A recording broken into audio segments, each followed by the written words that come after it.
It's around 4 in the morning and I'm going back on the road for the first time in a while, a really long time, probably since last July. I know that I did a video a long time ago about top 5 frequently asked questions about touring, but I figured I would do a video for you guys and tell you what it's like being a full-time musician.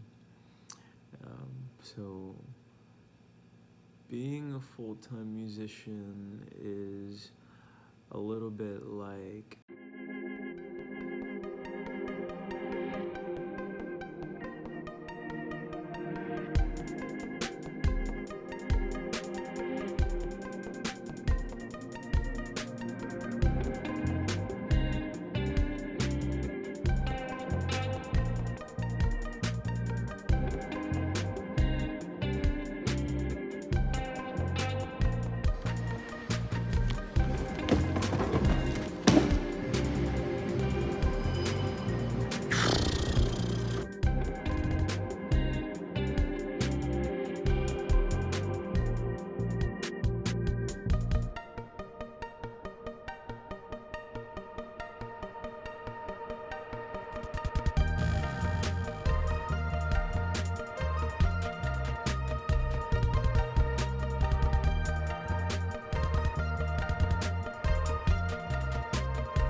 So I'm in Atlanta right now, and one of the things that I like to do when I travel is obviously take video, Exhibit A. And but this time I left my DSLR at home, and I figured I would make it a little bit of an experiment with the tech that I generally use while I travel. And right now, this being my iPhone 10, I'm gonna see how it holds up in terms of just vlogging while I tour. Finally made it here to Memphis. Now I'm gonna get my luggage.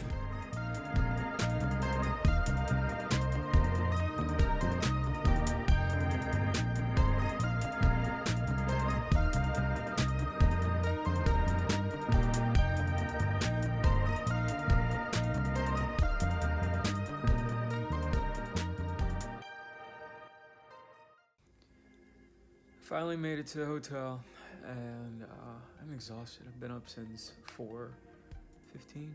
I don't know. Anyway, I know that I said at the beginning of this video that I was going to talk a little bit about what traveling a lot like a musician is like.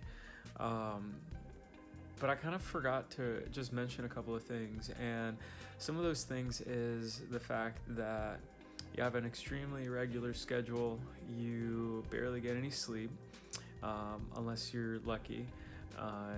You're constantly flying, unless you get to fly first class and you get upgraded, and that's nice, but most of the time it's it's okay. I mean, the fact that you get to fly to begin with is kind of miraculous, so I tried really to just not complain about it. But when you're tired, that can kind of get to you. You get dehydrated, you don't get meals at regular hours, and all just so that you can do what you love. And so I finally made it to Memphis. I made it to the hotel early. The lady at the counter was super nice, and she was kind enough to let me have my room earlier. And I don't think I'm meeting any of the other guys tonight at all. So I'm just kind of here for the rest of the day just to kind of hang out around Memphis and do whatever. And so I think I'm probably going to do that. And but first, I'm just going to go fall asleep and take a nap. One eternity later. So today is show day. I've been up since around 7:30 a.m. and I don't have to be down at the lobby to head for the venue and rehearsal till about 3. I've got a lot of time. Had breakfast and just going over some rep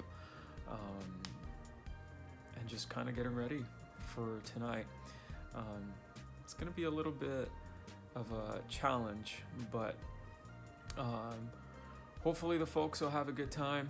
I mean, it's a Valentine's Day concert. Apparently it's sold out, so that's a lot of fun. Hopefully they'll give out good energy, and hopefully we'll give out good energy, and we'll have a good time, and it'll go by well and quickly. So I think for now I'm probably gonna go back to sleep again. Yes, because I love to sleep. Well, I've officially slept enough. It's time.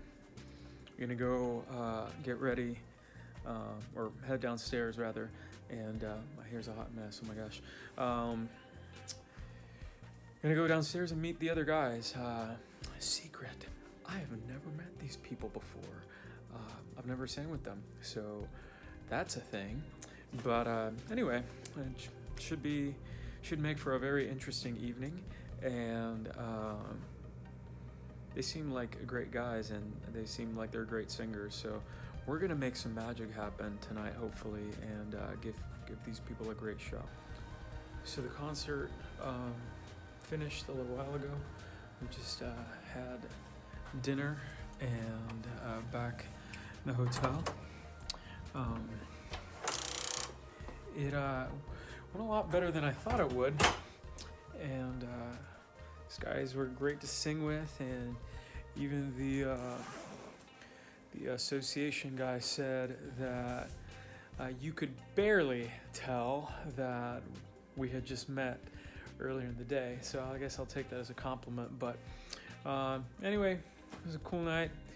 I was happy to put on the black suit once more, and I don't know when the next time is that I'll get to do that, but it was cool to get to do it again. So anyway, we have a flight tomorrow at some point.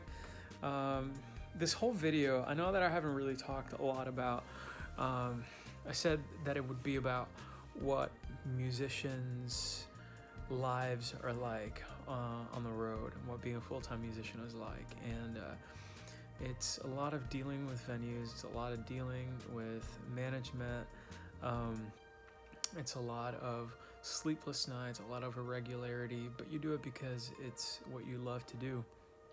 And I know people that are incredible in doing that, and that have sacrificed so much to chase their dreams, and it's because of their sacrifices that I get to do what I've had the chance to do, and I've made incredible friends in them because of that. So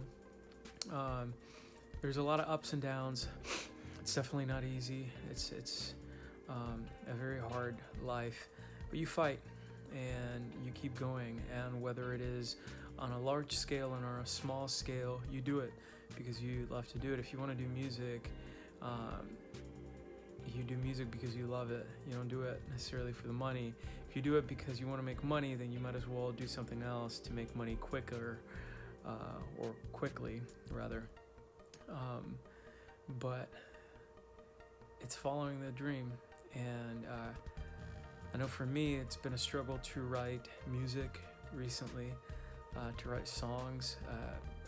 They haven't really come as easy as they usually do, and but a lot of these events, a lot of times they just really help energize me to kind of stretch and work out that muscle. And so I'm looking forward to get back to Jack's tomorrow and work on writing some new music and putting out a new record sometime this year. And I'm kind of putting that out there for accountability, because I need to have accountability. I want to,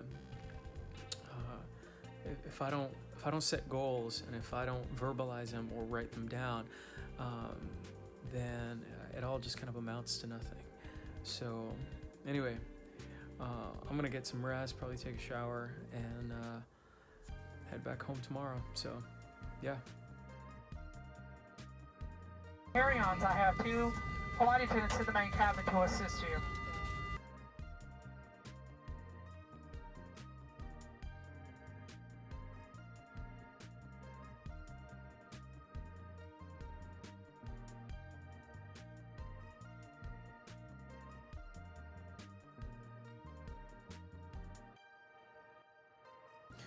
So speaking of things that happen while you're traveling a lot, my flight got delayed and I was stuck in Atlanta for a lot longer than I thought I would. The flight back was bumpy, it was uncomfortable. It's really hot in the cabin. It was one of the newer planes. For some reason, it was super hot. I had a window seat, which was nice. You'd think that that's kind of comfortable.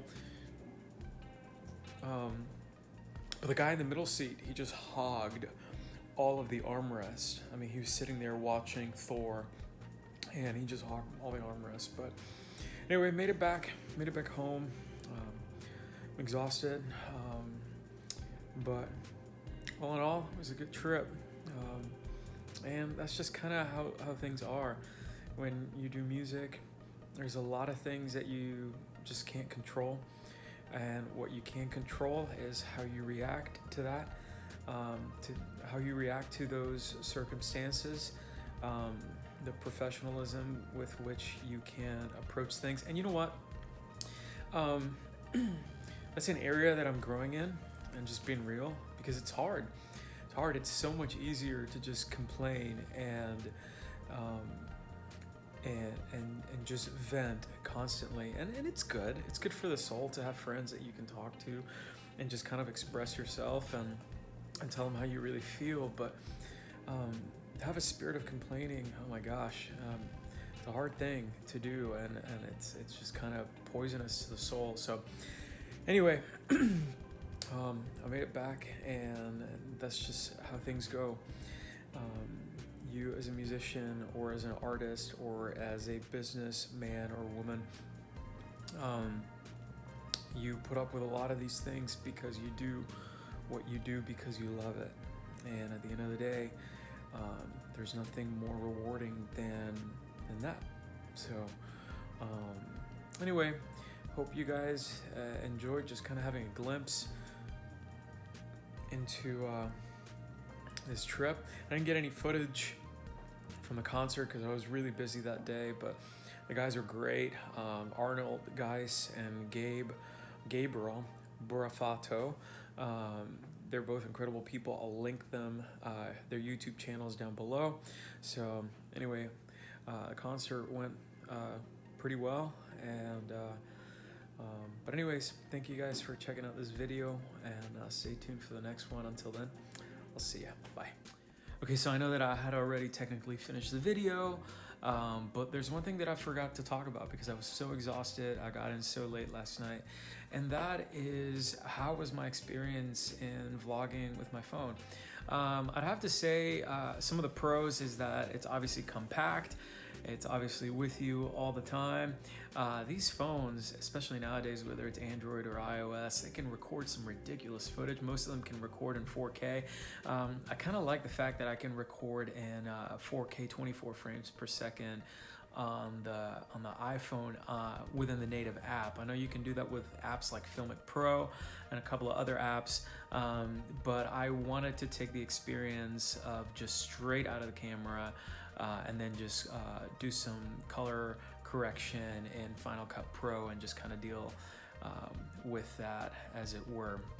But I like the fact that you can shoot in slow motion. I didn't really do a lot of slow-mo shots just because of the nature of where I was, what I was doing.